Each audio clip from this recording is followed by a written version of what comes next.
لیکن کیا یہ بات درست ہے کہ 75 سال بعد بھی ہم ایک فرسودہ نظام کے غلام ہیں؟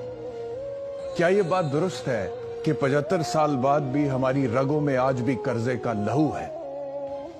کیا یہ بات درست ہے کہ ہمارے طیاروں کے پیسے امریکہ بہادر نہیں دیتا رہا؟ ہماری قانون سازی آج بھی پتلی تماشا ہے، ہماری عدالت رسوا ہے، مذہب لہو رنگ ہے، کہیں اسلام پورا، کہیں مومن پورا تو کہیں منگووال ہم نے دیکھا ہے، ہمارا افسر تو آج بھی بے ایمان ہے، ہمارے شاہینوں کے پر تو کٹ چکے ہیں، ہمارے ملک کے ستارے یہ کہتے رہے ہیں کہ یہ وطن 2020 میں خدا نخواستہ ٹوٹ جائے گا، یہ تجزیہ ہوتے رہے۔ یہ وہ وطن ہے جہاں جمہوریت ایک گالی ہے، آئین ایک مذاق ہے، قانون ایک توق ہے، پولیس کی اجارہ داری ہے۔ یہ وہ وطن ہے جہاں شیعہ، سنی، وہابی تو ہیں لیکن کوئی مسلمان آپ کو جلدی نظر نہیں آتا، جہاں سندھی، پنجابی، بلوچی، پٹھان تو نظر آتے ہیں لیکن جلدی کوئی پاکستانی نظر نہیں آتا۔ یہ ہمارا وطن ہے، یہ ہماری پاک سرزمین ہے۔ اب یہ جتنا بھی بگاڑ ہوا ہے 75 سالوں میں، اس کو درست کرنا تھا ان لوگوں نے جن کے پاس طاقت تھی، اقتدار تھا، کوئی پوزیشن تھی، کوئی کرسی تھی، کوئی عہدہ۔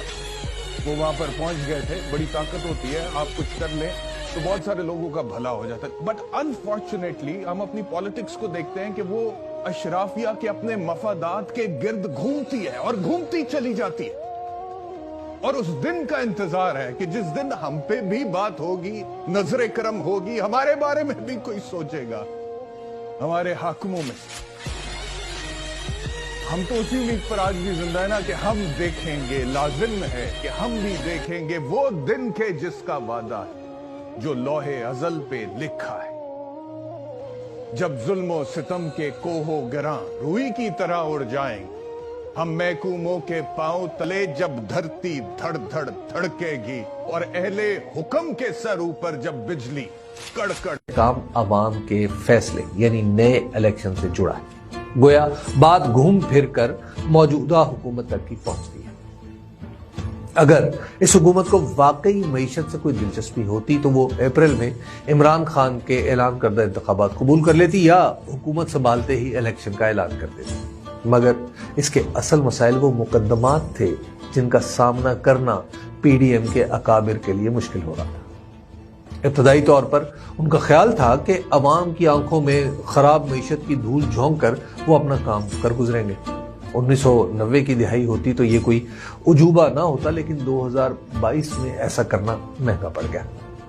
اب ایوانوں میں تو پی ڈی ایم ہے لیکن گلی محلے میں تحریک انصاف ہے۔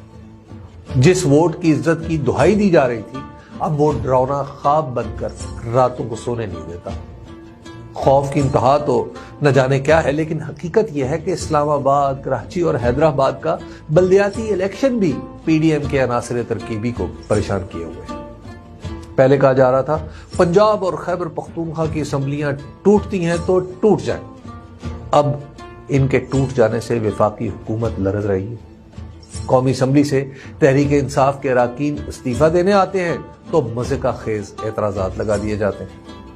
میں نے ایک وفاقی وزیر سے پوچھا کہ حکومت کا الیکشن سے فرار تو اس کی شکست کا اعتراف ہے، آخر یہ حکمت عملی کیوں اپنائی جا رہی ہے؟ انہوں نے فرمایا، ہم انتظار کر رہے ہیں کہ عمران خان کی مقبولیت کم ہو اور وہ ہم جیسا سیاستدان ہی ہو جائے تو پھر الیکشن کرا دیں۔ ان کی بات سن کر مجھے سمجھ آ گیا کہ مسئلہ کیا ہے۔ مسئلہ صرف یہ ہے کہ ہمارا نظام سیاست، حکومت اور ریاست عمران خان جیسے سیاستدان کو قبول کرنے کے لیے تیار نہیں۔ مرکز میں جو کچھ ہوا اور پنجاب میں جو کچھ ہو رہا ہے، دراصل عمران خان کو دوسروں جیسا بن جانے پر مجبور کرنے کے لیے ہو رہا ہے۔ عمران خان دوسروں جیسے بن جائیں تو الیکشن بھی ہو سکتا ہے اور ان کے لیے آسانیاں بھی پیدا ہو سکتی ہیں، لیکن اس سے بھی بڑا مسئلہ یہ ہے کہ اب عوام بھی پہلے جیسے نہیں رہے۔ اور جس نے اس ملک کا پیسہ لوٹا ہے، جو یہ منڈیاں لگاتے ہیں 1988 سے چھانگا مانگا سے انہوں نے یہ کام شروع کیا، آج تک چل رہا ہے۔ سندھ ہاؤس میں یہ چیزیں ریپیٹ ہوئی۔ ہمارے بچوں کا کیا یہی مستقبل ہے کہ یا کرپشن چلتی رہے گی اور اس کی قیمت ہم دیتے رہیں گے؟ ہمارے بچوں کا یہی مستقبل ہے کہ 60% آبادی جو ہے وہ کرپشن اور غربت کی سطح سے نیچے رہے گی؟ ہمارے بچوں کا یہ مستقبل ہے کہ وہ اسکول نہیں جائیں گے اور ان کے بچے وہاں پہ پھر تصویریں آتی ہیں جی ہارورڈ اور کیمبرج سے وہ نکل کے آگے اور بڑی کامیابیاں ان کو مل گئی ہیں۔ کہاں سے آتا ہے یہ پیسہ؟ یہ میرا، آپ کا، عوام کا پیسہ ہے۔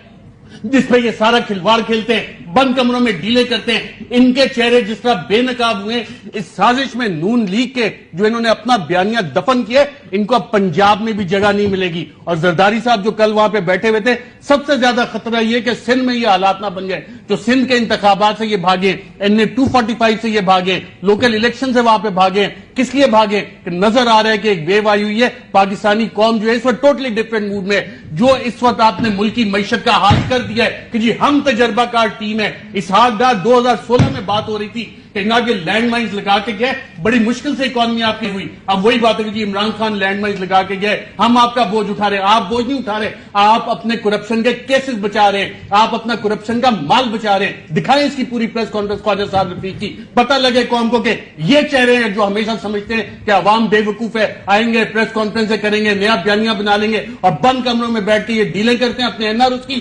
پہلے انہوں نے ڈیل کی جنرل مشرف کے دور میں اور جمہوریت